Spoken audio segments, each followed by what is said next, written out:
The war to end all wars, a conflict that would claim over 20 million lives, didn't begin with a calculated military strike or a grand political declaration. It began because of a simple, fatal, wrong turn. The date was June 28, 1914, in the city of Sarajevo, and Archduke Franz Ferdinand of Austria-Hungary was on a royal tour. Earlier that day, he had already survived one assassination attempt when a bomb bounced off his car. For safety, his staff decided to change the planned route for the rest of the tour to avoid any more danger. But in a catastrophic failure of communication, the message never reached the Archduke's driver. Following his original instructions, the driver made a turn onto a side street, the exact street where one of the failed assassins, a young man named Gavrilo Princip, had gone to get a sandwich after giving up. Realizing the mistake, the driver tried to reverse the car, but the engine stalled. For a few critical seconds, the Archduke and his wife were completely stationary, sitting just feet away from Princip. He saw his unbelievable luck, stepped forward, and fired the shots that killed them both. That single moment, born from a driver's error, was the spark. It triggered a chain reaction of ultimatums and alliances that plunged the entire continent into World War I, reshaping the world forever. The insult that unleashed Genghis Khan.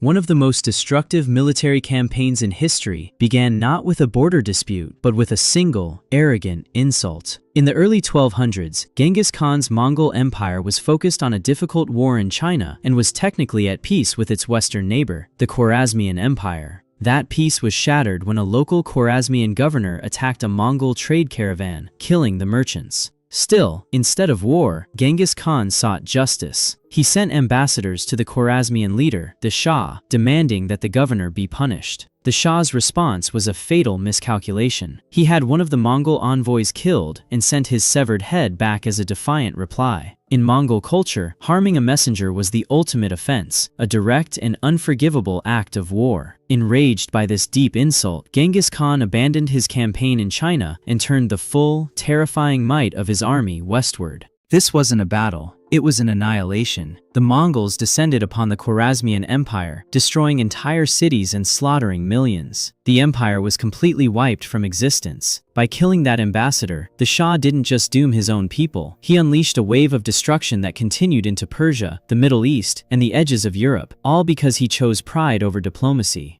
The general who left no successor.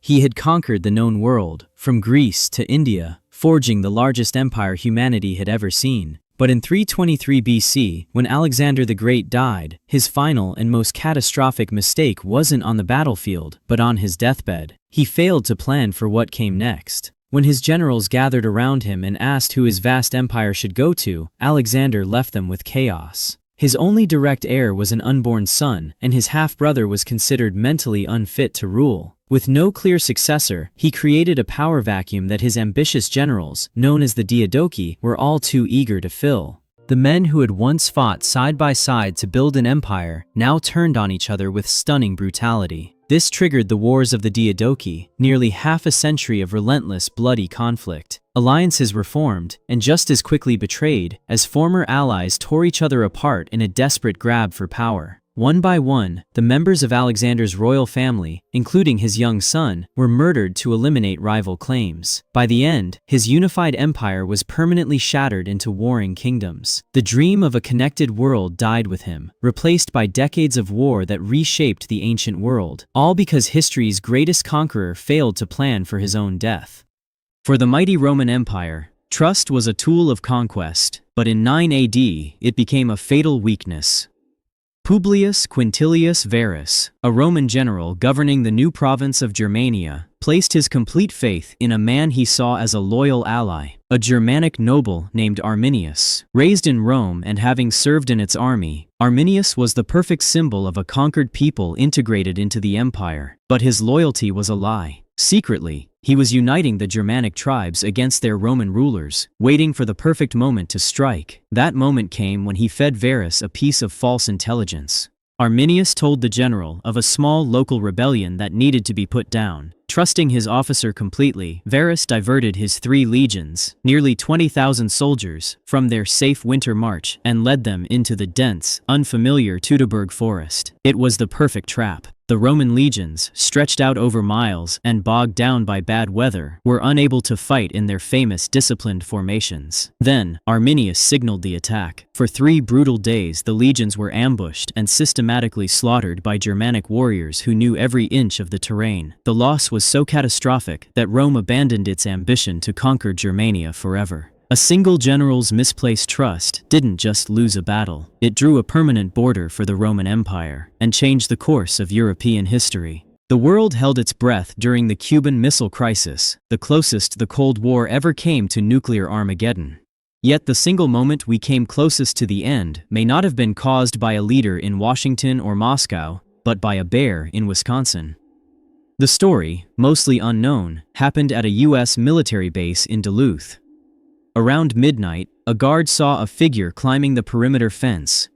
With tensions at an absolute peak, military planners believed any Soviet nuclear strike would begin with saboteurs attacking American bases. The guard, thinking the worst, fired at the figure and triggered the sabotage alarm. This alert automatically went out to all surrounding bases, but at Volk Field in Wisconsin, a catastrophic wiring mistake turned a simple alert into a doomsday command. Instead of a sabotage warning, the base's klaxon siren blared, the unmistakable, non-negotiable signal for fighter jets armed with nuclear weapons to take off. The pilots were on DEFCON 3 and had been briefed that there would be no drills. For them, this was the real thing. Believing World War III had just started, they scrambled their jets and headed for the runway. Disaster was averted only when a base commander, realizing the mistake, drove his car directly onto the runway, flashing his lights to stop the planes just seconds from takeoff. The saboteur? It was a bear. After the unprecedented slaughter of World War I, the world craved a peace that would last forever. Instead, the victors made a mistake so profound, it planted the seeds for an even deadlier conflict. At the 1919 peace conference, the Allies drafted the Treaty of Versailles. But this wasn't a negotiation, it was a punishment. The treaty forced Germany to accept full blame for the war, stripped it of land and colonies, decimated its military, and imposed crippling financial reparations designed to crush its economy for generations. Many at the time, including British economist John Maynard Keynes, warned that this was a Carthaginian peace, an act of vengeance, not justice. The mistake was choosing humiliation over stability. Across Germany, the treaty was seen as a national disgrace, a betrayal by the world. The feeling of injustice festered, creating a fertile ground for extremism. As Germany's economy collapsed under the weight of the reparations, public anger reached a boiling point. This was the perfect environment for a radical voice like Adolf Hitler, who masterfully exploited the national resentment. He promised to tear up the shameful treaty and restore Germany's honor. While it wasn't the only cause, the treaty's harsh terms gave the Nazi Party its most powerful recruiting tool. In their attempt to ensure Germany could never start another war, the Allies accidentally provided the justification for the very man who would begin the next one.